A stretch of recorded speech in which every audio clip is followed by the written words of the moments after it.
Okay, welcome in. I'm now going to be previewing the Detroit Red Wings for the 2024-2025 campaign. Now, last year they finished with a record of 41, 32, and 9. They had 91 points on the season, a very successful jump from the seasons in the past. They were 23, 13, and 5 at home, so they were very good at home. At away, they were just below 500, 18, 19, and 4. I'm not going to lie to you, this team was in the thick of it until the very end, but unfortunately they lost that last playoff position to the Washington Capitals, who also had 91 points, but evidently Washington got the tiebreaker in the end. So for Detroit, very heartbreaking that they weren't able to end their 8-year drought at that point. But I wouldn't be surprised if it ended this year. And when I do get my preview, I will make my prediction for the Red Wings for this upcoming season. We'll take a look at their draft pick. So let's take a look and see. Detroit. So they would get the 15th pick in the first round. They would select Michael Brandsing, Nygard, a winger out of Sweden. So I'm sure he'll have a hell of a future as long as Eisman is calling the shots in Motown.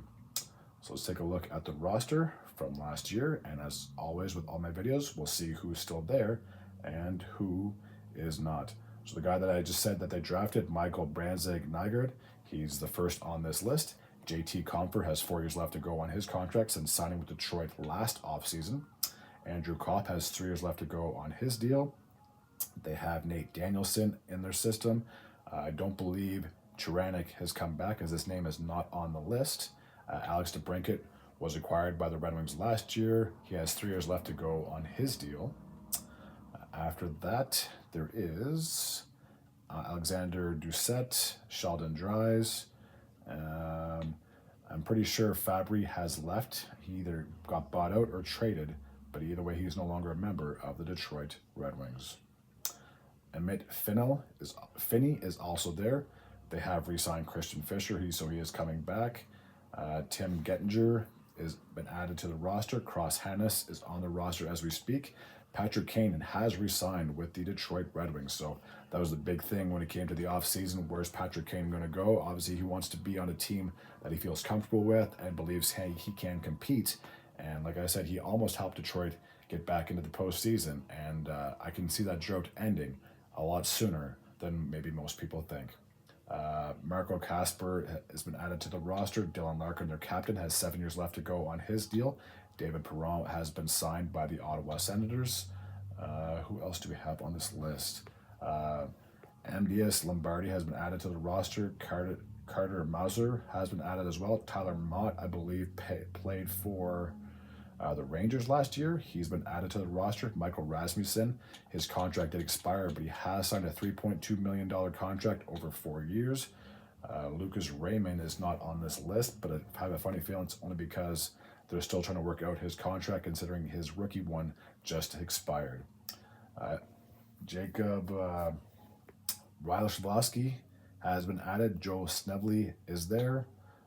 Daniel Sprong, I believe, has left. They have also added Elmer Soderblom. They also got Vladimir Tarasenko from the Florida Panthers. And last but not least, Joe Velino has re-signed with the Red Wings as well. All right, we'll take a look at the defensemen for the Red Wings. So first on the list is Shea Buiman, if I'm pronouncing that name correctly. Ben Sherratt has 2 years left to go on his contract. Tori Dello has been added to the team. Simon Edvinson has 2 years left to go on his contract. Shane Gothisberg, I'm pretty sure, has been signed by the Florida Panthers, if I'm not mistaken, but he's definitely not there. They have brought in Eric Gustafsson. Justin Hall has 2 years left to go on his contract. Albert Johansson's there. They have signed William Legason. Oli Mata has a year left to go on his contract, as does Jeff Petrie. Brogan Rafferty is there.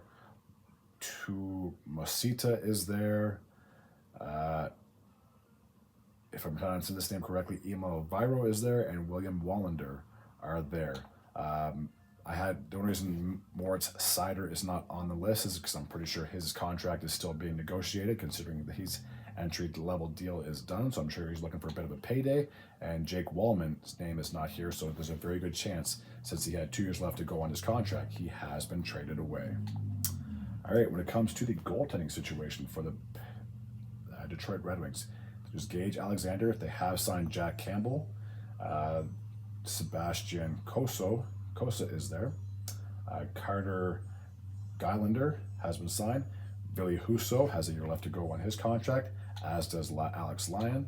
And I previously mentioned that James Reimer has signed with another team. So it's basically going to come down to Husso and Lyon as their goaltending tandem for this upcoming year, unless Jack Campbell can break the roster and get into that backups position as well.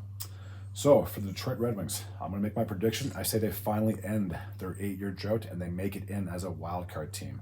I think I've said this before, that when it comes to the playoffs, I truly believe that there's at least 5 teams in the Atlantic that should be competitive and can get into the postseason. And I'm going to say right now that Detroit finally gets back into the postseason, and I'm sure it's a long time for this team in the Motor City that they would love nothing more than to have some meaningful games in the end of April. Alrighty, that takes care of my preview for the Detroit Red Wings for this upcoming season. As always, if you're new to this channel and you like this type of content, feel free to hit the sub button. I'd be very grateful and very appreciative. Until next time, and as always, take care.